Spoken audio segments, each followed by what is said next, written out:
আজ আমি আপনাদের একেবারেই নরম তুলতুলে দারুণ স্বাদের বেবি নান বানানো দেখাবো, তাও আবার কোনো রকম ঝামেলা ছাড়াই। আপনারাও বাড়িতে এইভাবে বেবি নানের রেসিপি বানিয়ে দেখতে পারেন।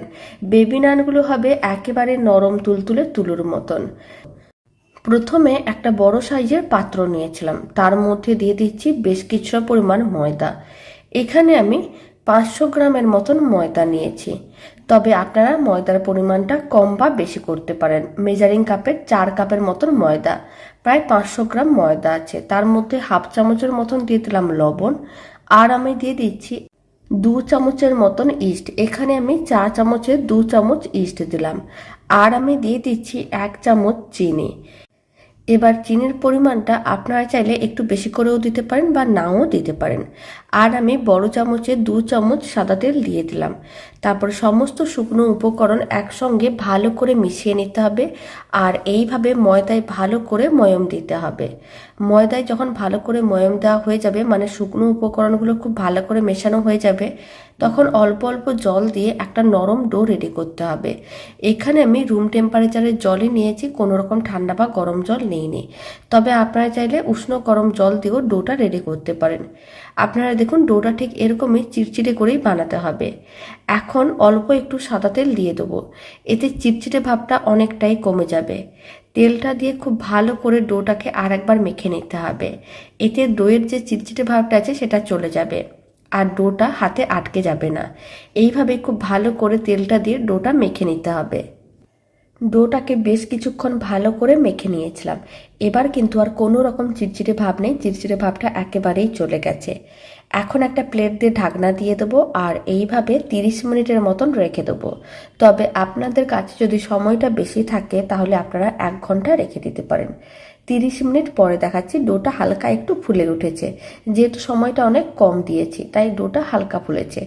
এবার ডোটাকে আর একবার ভালো করে মেখে নিতে হবে। এবার ডোটাকে ভালো করে মেখে নেওয়ার পরে ডোটার থেকে লেচি কাটতে হবে। লেচিগুলোকে খুব বেশি বড় বা ছোট করে বানানোর দরকার নেই, এরকমই মিডিয়াম সাইজের লেচি রেডি করছি। এবার বেবি নানগুলোকে আপনারা যদি আরও ছোট করে বানাতে চান তাহলে আরও লেচিগুলোকে ছোট করেও কাটতে হবে, আর যদি একটু বড় করে বানাতে চান তাহলে লেচিগুলো একটু বড় করে কেটে নিতে হবে। লেচিগুলোকে কেটে নেওয়ার পরে এখন একটা করে লেচি নিয়ে নিতে হবে, আর লেচিটাকে নিয়ে হাতে গোল বলের মতন করে বানিয়ে তারপর একটু প্রেস করে চ্যাপটা করে নিতে হবে, আর একটা প্লেটের মধ্যে রেখে দিতে হবে। হাতে এই সময় অল্প একটু তেল ব্রাশ করে নিয়েছিলাম, এতে কি হবে, লেচিটা আর হাতে আটকে যাবে না। ঠিক এইভাবে একটু প্রেস করে চ্যাপটা করে নিলাম, তারপর একটা প্লেটে করে রেখে দিয়েছি। প্লেটে এইভাবে লেচিগুলোকে রেখে প্রায় 15 মিনিট রেখে দিতে হবে, এতে লেচিগুলো একটু ফুলে উঠবে, এতে বেবি নানগুলো বেশ নরম তুলতুলে হবে। সমস্ত লেচিগুলোকে একইভাবে রেডি করে নিয়েছিলাম, আর একটা প্লেটে বেশ কয়েকটি বেবি নান রেডি করে রেখেছি। এখন 15 মিনিট পরে লেচিগুলোকে নিতে হবে, আর ফ্রাইং প্যান বা কড়াই নিতে হবে, তার মধ্যে এইভাবে দিয়ে দিতে হবে। ফ্লেমটা মিডিয়াম টু লোতেই আছে। এখন আমি 3টে লেচি দিয়ে দিলাম। এবার ফ্রাইং প্যানের ঢাকনাটা বন্ধ করে দিতে হবে, এইভাবে 3-4 মিনিটের মতন রেখে দিতে হবে।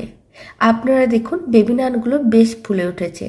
এবার একটু উল্টে পাল্টে নিতে হবে, আর 3 মিনিট কিন্তু ঢাকনা বন্ধ করে এইভাবেই রেখে দিতে হবে। বারবার কিন্তু ঢাকনা খোলা যাবে না, তাহলে কিন্তু বেবি নানগুলো ভালো করে রেডি হবে না। এখন উল্টে পাল্টে নেওয়ার পরে আবারও ফ্রাইং প্যানের ঢাকনাটা বন্ধ করে 3 মিনিট এইভাবে রেখে দেবো। একইভাবে 3 মিনিট এইভাবে রেখে দিয়েছিলাম। এখন আমি ফ্রাইং প্যানের ঢাকনাটা খুলে নিলাম। দারুণ স্বাদের নরম তুলতুলে বেবি নান একেবারেই রেডি।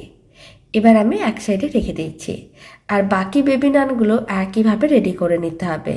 এখন সমস্ত বেবি নানগুলোকে রেডি করে নিচ্ছি, তারপরে আমি আপনাদের দেখাচ্ছি। এবার একটা প্লেটের মধ্যে বেশ কয়েকটা বেবি নান আমি সার্ভ করে নিয়েছি, আর বেবি নানগুলো কেটে বা ছিঁড়ে দেখিয়ে দিচ্ছি কতটা নরম তুলতুলে আর স্পঞ্জি হয়েছে। খেতে ভীষণ ভালো হয়, বাড়িতেও বানিয়ে দেখতে পারেন। আর এই দারুণ স্বাদের নরম তুলতুলে বেবি নানের রেসিপিটা ভালো লেগে থাকলে আপনারা যদি ফেসবুক থেকে রেসিপিটা দেখছেন পেজটিকে ফলো করে নেওয়ার অনুরোধ রইল।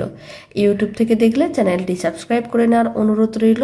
পাশে থাকা বেল আইকনটি প্রেস করে নেবেন নতুন রেসিপির আপডেট সবার আগে পাওয়ার জন্য। বাড়িতে বানালে কমেন্ট বক্সে জানাতে একেবারেই ভুলবেন না খেয়ে আপনাদের কেমন লাগলো।